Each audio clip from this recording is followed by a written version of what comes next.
আমরা যদি সামগ্রিকভাবে দেখি যে এই পরিবর্তনগুলো যদি আমরা একটু দেখার চেষ্টা করি যে এই 2009 যখন এই 8-এর শেষে ইন্টিরিয়ার সার্ভিস যখন চালু হলো, তখন এই ফাইবারের নেটওয়ার্কের পরিমাণ কিন্তু পর্যায়ক্রমে গ্রাজুয়ে তখন থেকে শুরু করে আজ পর্যন্ত কিন্তু এটা বেড়ে যাচ্ছে। হ্যাঁ, এখানে অনেকে অভিযোগ করবেন যে আমাদের প্রত্যাশা পূরণ হয়নি, কোনো সন্দেহ নেই। আমাদের প্রত্যাশা আরও ভালো, আরও গ্রাম পর্যায়ে যেতে পারতাম, সাথে ভালো হতো। কিন্তু এটা শুধুমাত্র কিন্তু এই আর্থিক উদ্যোক্তাদের ব্যর্থতা না।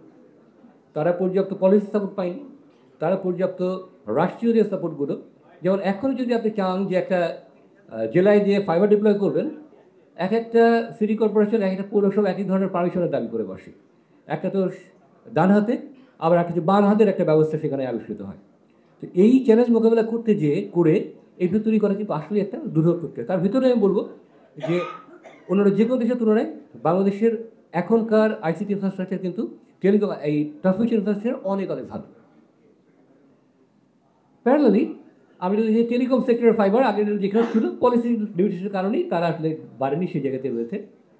আবার যদি দেখি আমরা আইএসপিদের যে গ্রোথ হয়েছে এই সময়, এবং যেটা আসলে eventually train to bandwidth growth, এবং ব্যান্ডউইথের প্রাইস দেখেন এই সময় কীভাবে ড্রামাটিক্যালি কমেছে এই সময় হতো, যেহেতু বেশি ইউজার ব্যবহার করেছে, বেশি ক্যাপাসিটি আমরা কিনতে পেরেছি, এবং ব্যান্ডউইথের দামও কিন্তু আসলে কমে একটা সহজীয় পর্যায়ে চলে এসছে এই সময়।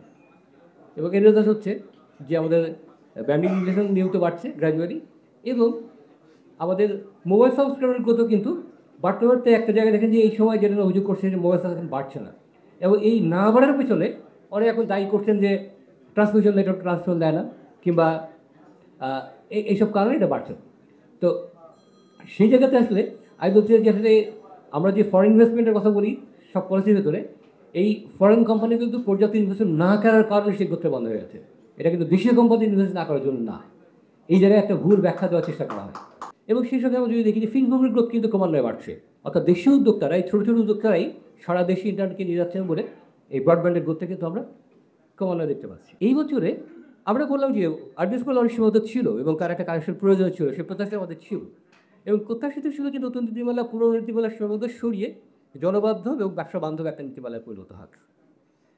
কিন্তু রিসেন্ট যে দুটো তড়িঘড়ি করে কর্মশালা করা হলো বিটিআরসিতে, যেখানে আসলে অপারেটর পর্যন্ত সুযোগও পাই করে দেখার জন্য সেই কর্মশালায় যাওয়ার আগে, এবং এবং সেখানে দেখা গেল যে আমাদের যে দেশীয় ইনফ্রাস্ট্রাকচার কোম্পানিগুলো, সার্ভিস প্রোভাইডারগুলো, সেটা NTTN, ITC, IIG, ICX, ISP, তাদের মতো সেভাবে গুরুত্ব দেওয়া হয়নি।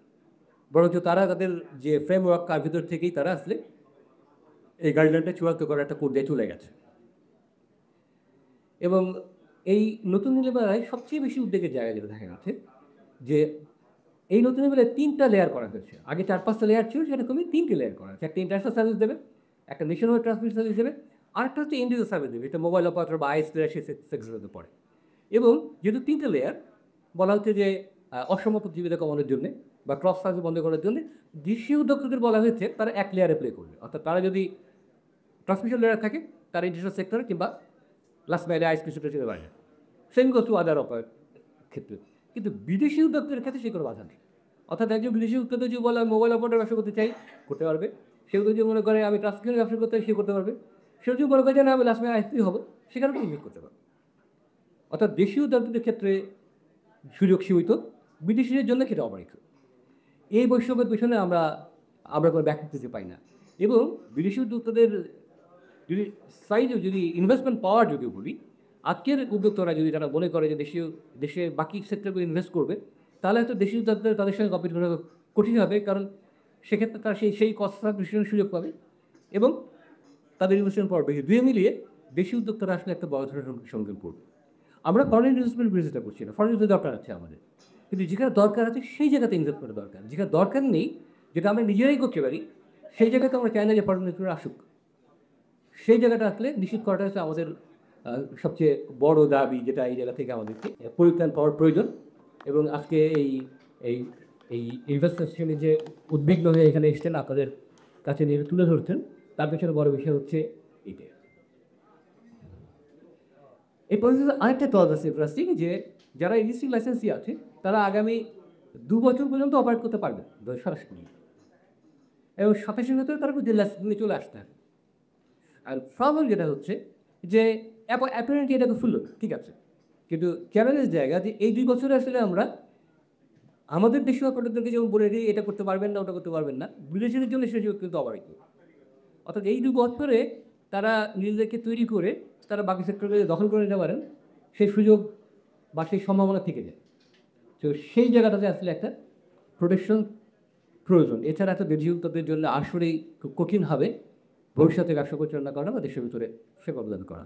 এবং যেখানে এই যদি আমি সবাই মিলে চিন্তা করি কয়েক লক্ষ কর্মসংস্থান সৃষ্টি হতে এবং বিপুল বিনিয়োগ হয়েছে, যে বিনিয়োগগুলো আসলে অর্থহীন হয়ে পড়বে।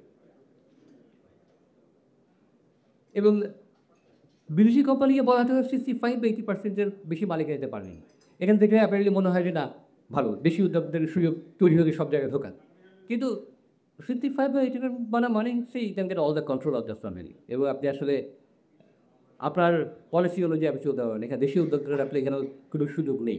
বরঞ্চ যদি এখানে রোড ব্যাক থাকতো যে আজকে 65%, আগামী 5 বছর পরে সেটা 50%, আগামী 10 বছর পরে 30%, তাহলে আমরা ধরতাম যে আমাদের একটা লক্ষ্য আছে যে একটা সময়ে আমরা টেলিকম সেক্টরে স্বয়ংসম্পূর্ণ হবো, আমরা নিজেরাই আমাদের সেবা দেবো, যেটা বিভিন্ন উন্নত দেশে যেটা হয়েছে, বা ইভেন আমাদের উন্নয়নশীল দেশের অনেকগুলো যে চিত্র দেখি, এই ধরনের একটা পলিসিগত সিদ্ধান্ত আমরা দেখি যে তারা চায় যে একটা সময় গিয়ে সেক্টর তাদের দেশের নিয়োগগুলো চলে আসুক। এই পলিসি তো কাজ আত্মনির্ভর জানা যাচ্ছে। এবং এতে যেটা হবে যে একটা একচ্ছত্রীকরণ হবে, একটা পুঁজিতকে হেরো তৈরি হবে বিদেশি কোম্পানিগুলোর সঙ্গে, এবং সেই সঙ্গে আমাদের যাবতীয় টেলিকম সেক্টরে যে বিদেশি মালিকায় চলে যায় সেটা এক ধরনের নিরাপত্তা ঝুঁকিও বটে। কতটা আমি জানি না, কিন্তু এই জায়গাগুলোতে আমাদের একটু সতর্ক থাকা প্রয়োজন হচ্ছে।